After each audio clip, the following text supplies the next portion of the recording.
Hello, everyone, and welcome to an experimental random podcast thing with me, Digi, Bro, and my brother, Victor, also known as Iconcolt. And might as well just drop that. People like it. People still like it. Do they? Some people insist on it. Oh. So, Iconcolt it is. We are thinking about starting a podcast project.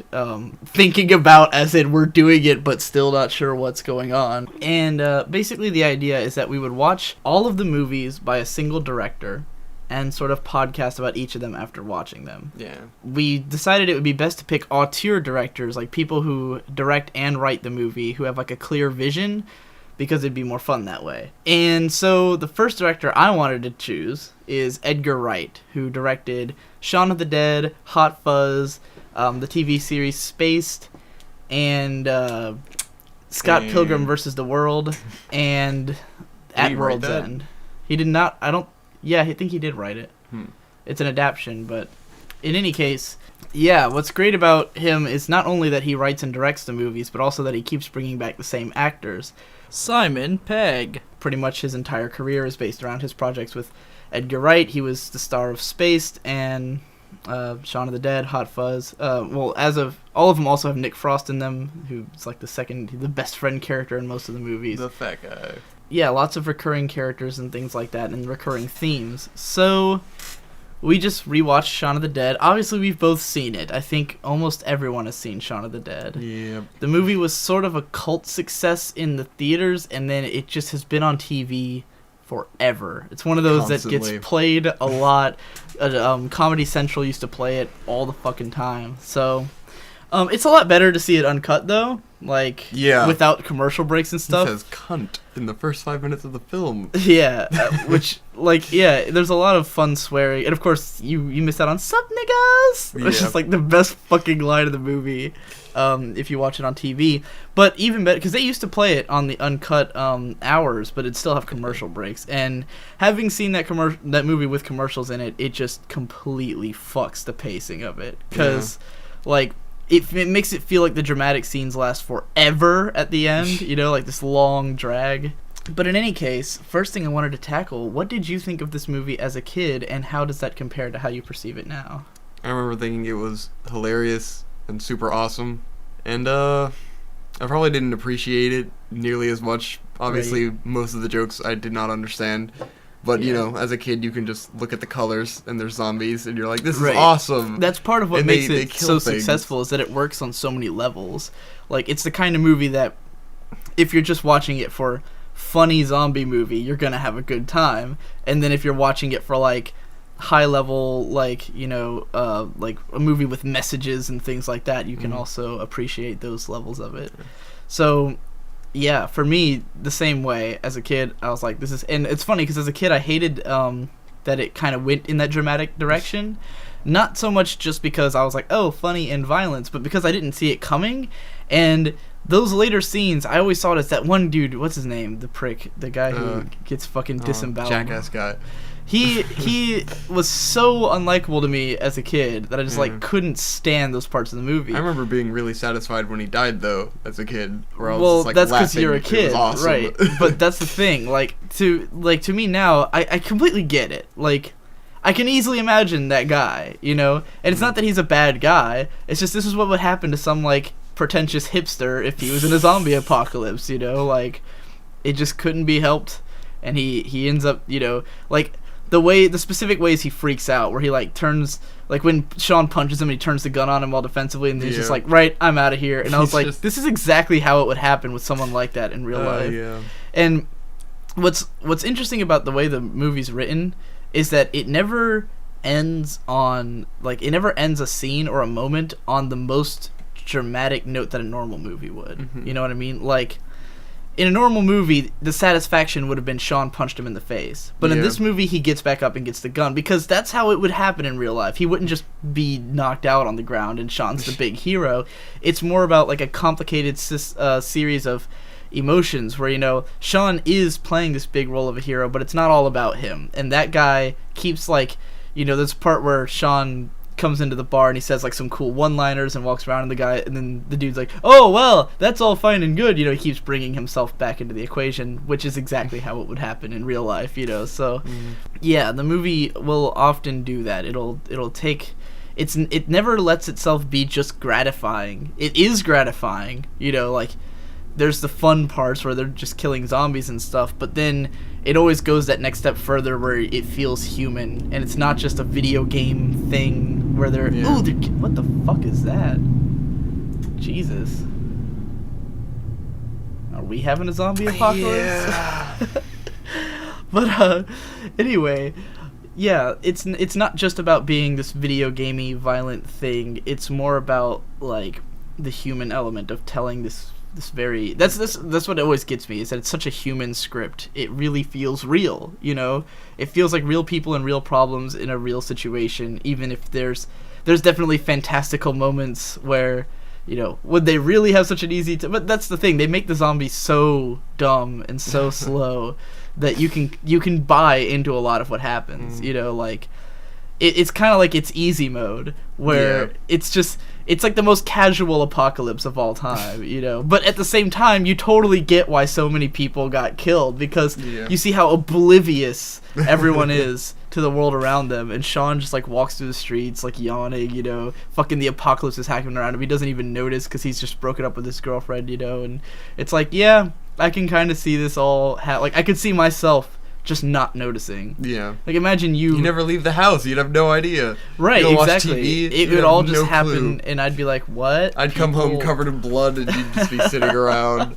You're like, what the hell? Even you'd take a little bit to note. Like you'd have to get to school. Definitely. Or no, you'd probably see some kind of accident or something, but you wouldn't stop. You'd just kind of be like, well, I guess some shit's. Why does everyone seem to be having? Starting to get worried about the roads today. I'd be totally oblivious.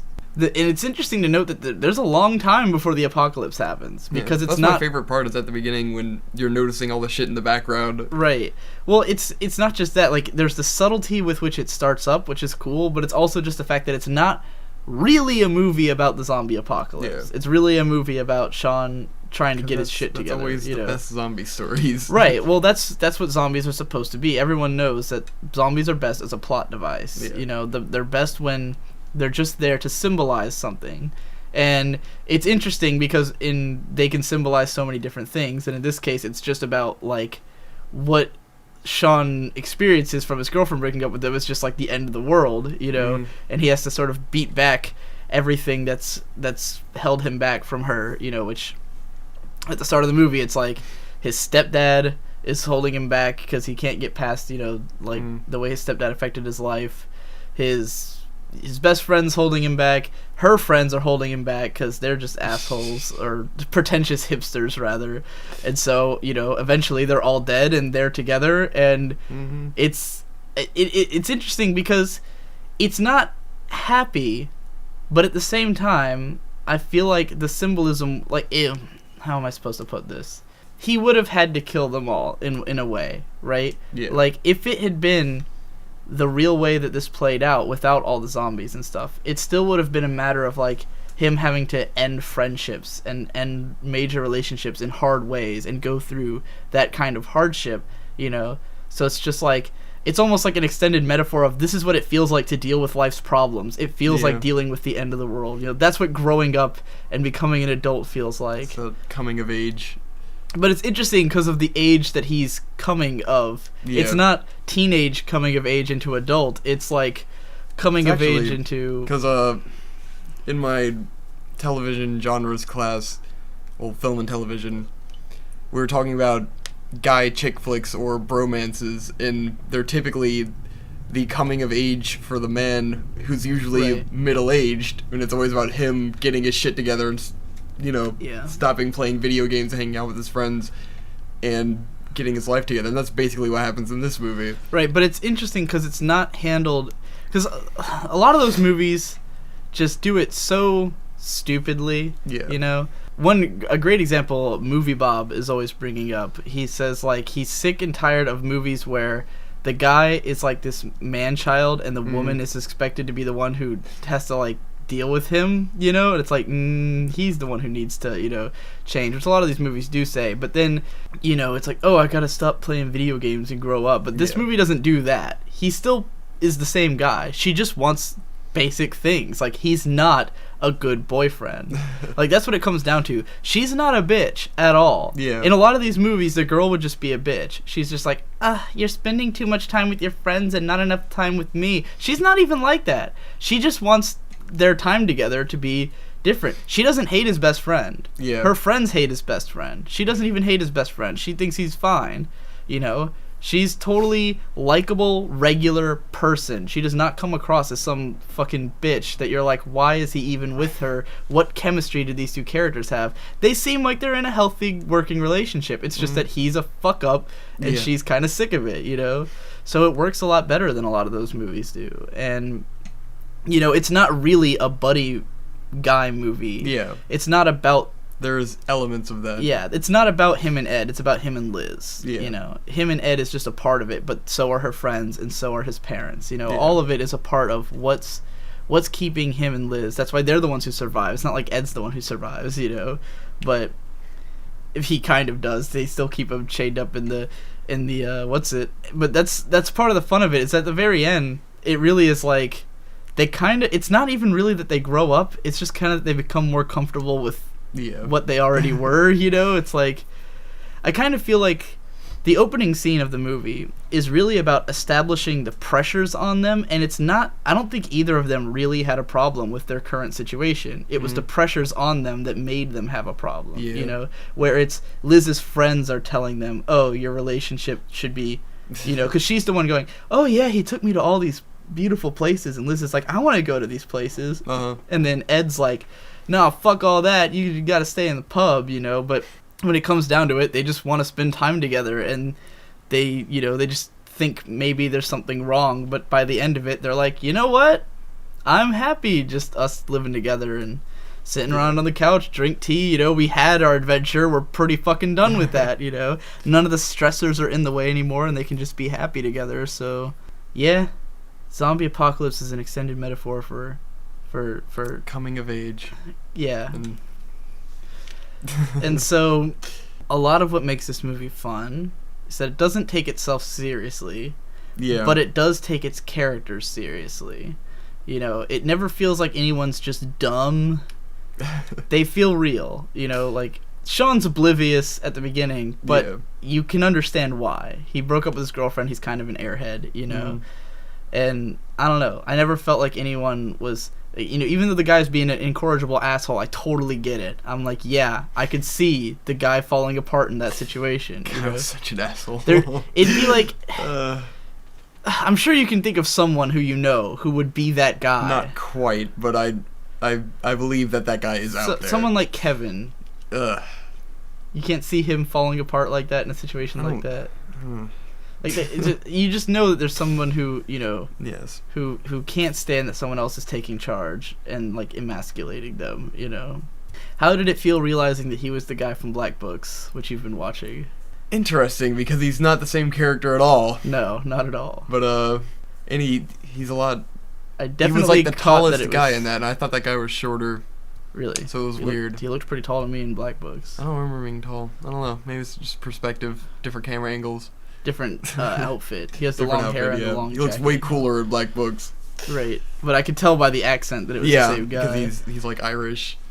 And then there's a lot of major actors. Like, I'm pretty sure both of Shaun's parents are somewhat... There's only so many actors in England. Well, the thing is... much smaller place. Because I don't know... I think this movie came out in like 2003 or 4, right? And I'm trying to think of when... that woman would have, like, Shaun's mom would have been in Doctor Who. Because the first minute she shows up, she goes, oh, we're waiting for the doctor. And he goes, I don't think the doctor's coming, Mom. And I was like, oh, it's a Doctor Who reference. And then I realized that season of Doctor Who would have been before Shaun of the Dead. So I was like, oh, it's deliberately, you know, I don't think the doctor's coming because this is London's under attack by a zombie apocalypse. Amazing. You would totally expect Doctor Who to be there. So there's definitely a lot of references that I still am probably completely missing. I think we got a significant number. Maybe not all the musical ones. There's definitely a lot of I like the records the and music placement in the movie. yeah, the use of Queen and stuff. And that's where another where way. it always the characters always play the music and Right. then stop the music. But that's what's so great about. That's what I meant when I said that the movie never like has the crescendo moments feel like they Yeah. would in another movie, because someone always stops the music like Exactly. immediately. Like they'll put it on. It's great transitions between different tones. Yeah, and you'll feel like something's like there's that scene where he turns on the pinball machine, Yeah. and it gets all loud and it crescendos and then it just cuts back out. You know, and it's like in any other movie you're expecting it to suddenly be this high tension scene, but they're just like cut, and then it's like oh. The Yeah. tension dispersed immediately, you know, but it's Definitely, I love that when the dad was in the car, and it was turning into this big dramatic moment, and then he plays the music, and it cools it down from being a big dramatic scene. Because they had all the crying and stuff, and then they get out of the car and they play the music, and it's like, all right, let's, you know, it's turned into something completely different. right. And then he turns off the music. Yeah. And they just abandon him. Mm-hmm. And That's yeah, the only way they could have taken that drama down and Right. had them go back to just kind there's of the definitely a masterful level of trying. Like I said, they're trying to ground it all. The movie Yeah. never feels like it's emotionally manipulative, which Mhm. it really easily could have been. Because that's kind of the way I would have felt probably as a kid. Is just that they were trying to like make it all dramatic, but it's really just that. It constantly disperses things. It's like, it's not a big action movie scene. It starts to look like one. It starts to, like, the characters want it to be one, but it's not. It's real life, you know? It's not this, like, you know, when he shoots his mom, it's a big dramatic scene because he's shooting his mom. Like, it Yeah. deserves to be a big dramatic scene. It doesn't matter that it's in a comedy movie, you know? Yeah, again, it takes its characters seriously. The way everything plays out, it's like, yes, some of this would be funny, and then some of it would be not, you know? And it gets to a really depressing place by the end. They're talking about killing themselves, you know? Killing each other, killing themselves, and it's just like, they really thought they were going to die there. And, yeah. you know? And the moment, probably my favorite scene in the movie is, of course, when Ed's dying, and he hands him the gun and, like, the cigarette. And it's so great because, Ed is not like some badass. Yeah. The movie does not play him up that way. But he has the kind of connection to Shaun where he deserves to go out like that. Yeah. You know? Like, it feels right that he's the one who's going to have, like, you know, bleeding from the neck, the shotgun, and the cigarette. You could tell that he was enjoying that ending there. Right. Where he's got the gun and the cigarette, and he's like, this is like a movie. Right. But he's, you know, they're both sad, and you know he's not going to go out, like, all badass or anything. He knows he's just going to die. You know, they're just going to come and eat him. And, you know, but he gets to have that symbology where it's like, you know, this is what Shaun meant or this is what he meant to Shaun. Is that kind of character, the best friend who deserved to go out like a movie best friend does, you know, the I'll hold them off, you go ahead sort of moment. And yeah, so it's all symbology. Everything in the movie is like, there's never a badass moment that's just straight up supposed to be a badass moment. It's calling back to badass moments in movies you've seen to explain the world that they're experiencing, you know. The characters see the world this way. They are pop culture saturated people, you know. They're video gamers, TV heads, and this is the way they think. And I know that because I experienced the world that way too, you know. When we have moments where we're walking around and we're like, this looks like it's out of a movie, the world looks really HD today, we say things like that, you know. And it's just, that's the language that we have. And so the film speaks in that language without being a reference or a parody movie. I don't think it's really a parody. People call it a parody of zombie movies. Definitely not a parody. It's not a parody. It's just a funny zombie movie, you know, but a very human one. And yeah, I wouldn't call it a parody at all. So, anything else you'd like to add to that? No. It's the reason it's like when you say a parody, it would be a deliberate like. This is a callback to these movies. If you watch, like, Blazing Saddles, that is a parody of a Western film. Right. It is nothing more than a parody. Or Black Dynamite on blaxploitation movies. The point is to take genre tropes and to make fun of them. Shaun of the Dead is not farcical. Right. It's... that's a perfect word. It's not a farce. It's completely serious. Maybe an homage or something. But, well, the homages are there because, again, they're speaking that language. Like, this is the... the way the film communicates is through other films.